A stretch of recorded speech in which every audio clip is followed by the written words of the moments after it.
토요 랭킹쇼가 뽑은 오늘의 첫 번째 핫랭킹으로 갑니다. 바로 명태균 검찰 조사입니다. 검찰이 공천 개입 의혹의 핵심 인물인 명태균 씨를 연이틀 불러 조사를 진행하고 있습니다. 대통령 기자회견 이후 김 여사 순방 불참 등 후속 조치도 전해지고 있는데요. 심각봤던 여권 움직임도 알아봅니다.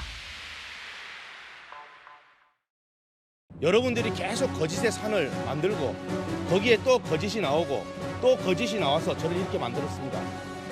이 사건은 정치자금법 위반 아닙니까? 왜 여러분들이 쓴 그 허위보도 가짜뉴스를 갖고 제가 왜 조사를 받아야 됩니까? 무슨 말인지 이해하시겠어요? 어제 어떤 내용으로 보셨어요? 용산 대통령실 이전을 이야기하신 녹취가 공개가 됐는데 저는 청와대가 별로 좋지 않다는 자기 주장을 하고 있었습니다. 거짓말 그만해! 잠깐만! 어제는 왜 꼬리 내려? 두려워! 정신 차려! 병란! 알지도 못하는 스튜디오에는 홍석준 전 국민의힘 의원, 최진봉 성공회대 교수, 이종근 시사평론가, 김수민 시사평론가 나오셨습니다. 어서 오세요.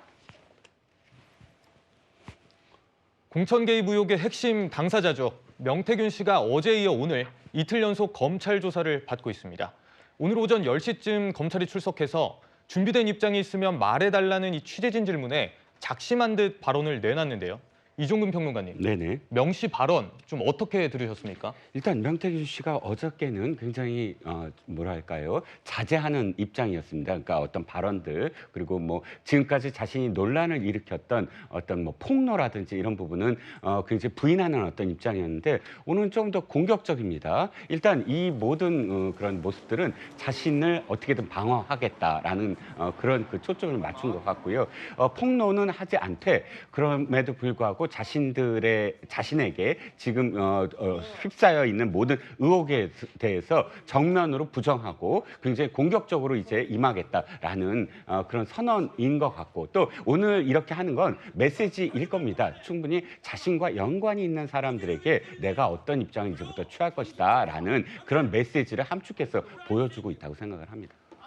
네, 조금 더 공격적인 모양새를 취하는 것 같다 이런 말씀 주셨는데요. 최진봉 교수님, 네.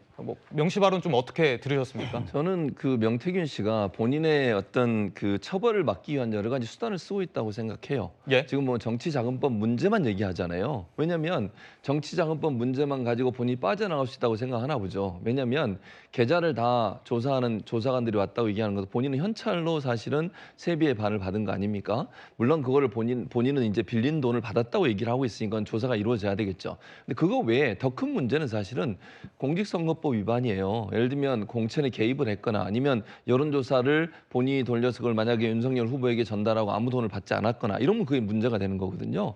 이런 부분은 전혀 얘기를 안 하잖아요. 그러니까 아까 얘기한 것도 보면 이건 그냥 정치자금법 문제다. 예컨대 돈을 받은 게 문제, 다른 게 왜 문제가 되느냐고 얘기를 하는데 본인이 이미 너무 많은 얘기를 다 해놨잖아요. 녹취록에 나온 거 있지 않습니까?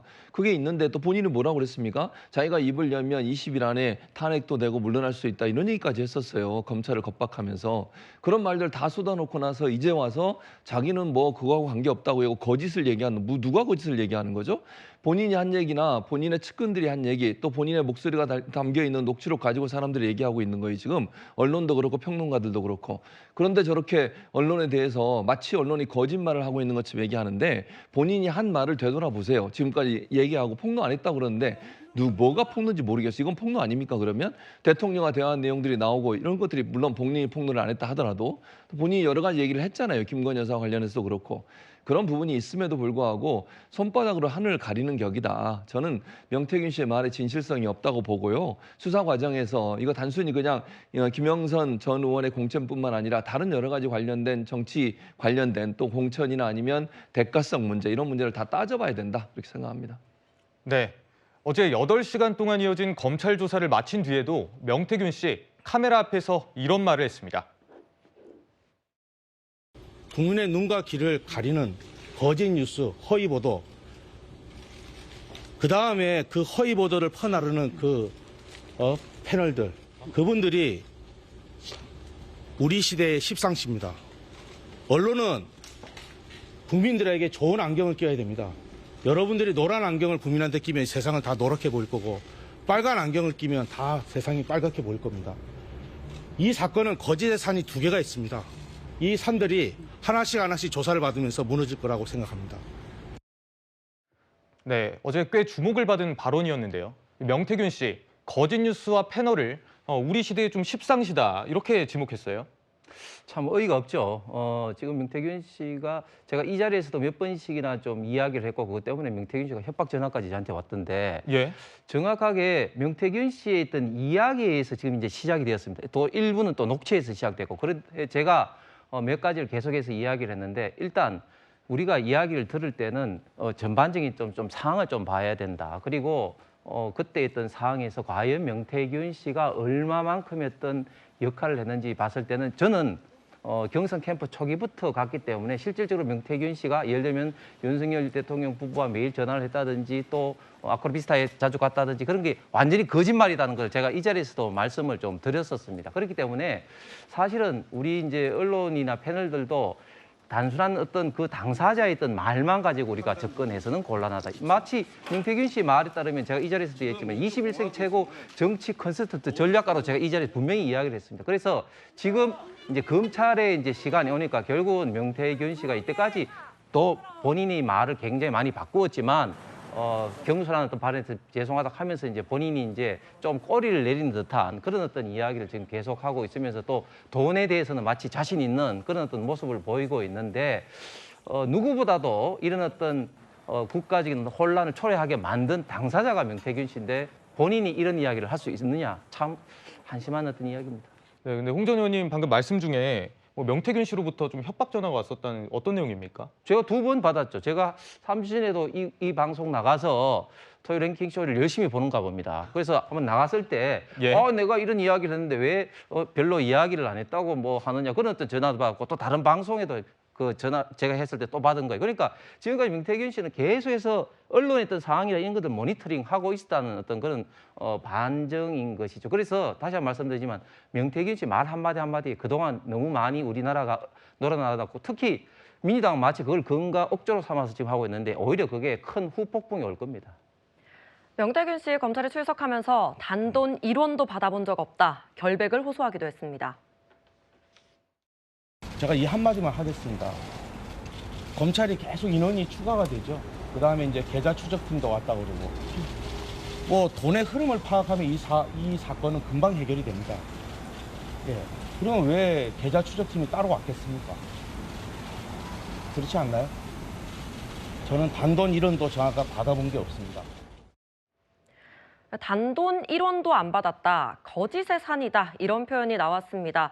명태균 씨가 받는 의혹이 크게 3가지잖아요. 좀 어떻게 해명을 하고 있습니까? 네, 첫 번째로 여론조사 조작 의혹에 대해서는 본인이 참고하려고 혼자 실시를 한 것이다라고 네. 얘기를 했고, 그리고 김영선 전 의원에게 돈 받은 부분에 대해서는 빌려준 돈을 받은 것이다. 네. 또 창원 제2국가산단 개입 의혹에 대해서는 정책 아이디어 제공 차원 정도였다라고 해명을 하고 있는데 사실 그렇죠. 이것으로는 의혹을 무너뜨리기는 상당히 어려울 것으로 보입니다. 왜냐하면 일단 여론조사 같은 경우는 이게 조작이 허위 샘플을 끼워 넣는 방식으로 조작이 됐거든요. 근데 그러면은 이걸 왜 혼자 볼 목적이었다면 왜 조작했느냐, 이 의문이 당연히 나올 수밖에 없는 것이고, 그리고 김영선 전 의원한테 빌려준 돈을 받은 것일 뿐이다라고 얘기를 했는데, 그렇다면 본인이 차용증이라든지 빌려준 어떤 계좌 내역이라든지 이런 것들을 제시를 해야지 뭐 계좌 추적팀이 왔으니까 드러날 거다 이렇게 얘기하는 거는 설득력이 떨어진다고 봅니다. 그리고 창원 국가산단 같은 경우는 이 관련자들 증언들이 좀 나와 있는데, 예를 들면은 창원시의 문서, 대외비 문건을 포함해서 이런 문서들을 명태균 씨가 봤다라고 하는 거, 그리고 네. 미래한국연구소의 집기를 산단에 있는 곳으로 집기를 옮겨가면서까지, 심지어는 거기서 현장에서 안내까지 했다라고 하는 그 인근의 뭐 미래한국연구소 관계자의 증언도 여기 포함되어 있습니다. 네. 이런 부분들을 과연 충실하게 반박하고 있느냐 했을 때 명태균 씨의 이와 같은 해명은 현재로서는 의혹을 조금 더 허물지 못하고 있다, 이렇게 평가를 할 수밖에 없을 것 같습니다. 네. 이런 가운데 명태균 씨 측에선 앞으로 추가 폭로는 없을 거다 이렇게 선을 긋기도 했습니다. 녹취 자료가 오늘 좀 검찰에 제출될 예정인지 말씀. 제출될 예정 없고요. 일부 언론들이 바라는 폭로는 폭로할 것도 없고 영원히 없을 거니까 기대하시지 말아주시기 바랍니다. 추가 폭로 예정이 있습니까? 혹시? 없다니까요. 네. 폭로를 하신 적도 없고 지금 제2의 윤지호인 강혜경이 본인의 범죄 혐의를 벗기 위해서 숨쉬는 것 빼고 전부 거짓말을 해서 지금 이 많은 언론인들을 고생시키고 있는 사건입니다. 네, 명태균 씨 변호인은 방금 들으셨다시피 추가 폭로는 영원히 없을 거다 이런 표현을 사용했습니다.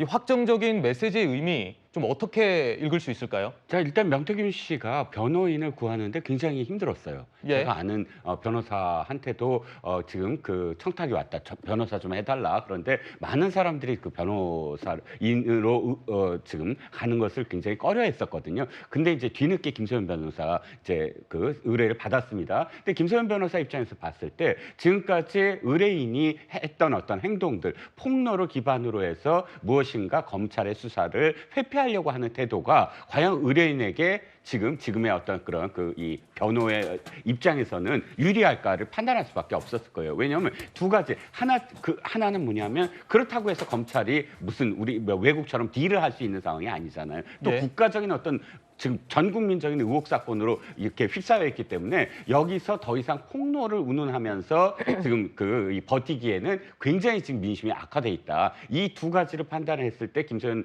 변호인 입장에서는 폭로를 매개로 해서 이제 더 이상 뭐 이렇게 그 변호를 하는 건 굉장히 불리하다. 그러니까 그것을 일단 끊어놓자라는 어떤 판단을 할 수밖에 없었을 것 같고요. 그렇다고 하더라도 이 속내를 들여다봤을 때 실제로 명태균 씨한테 유리한 어떤 내용이 있다. 예를 들어 녹취다. 이런 것들은 폭로라는 이름이 아니라 검찰의 제출이라는 이름으로 자신의 어떤 보호의 어떤 기재로 삼을 수는 있겠다라는 생각입니다.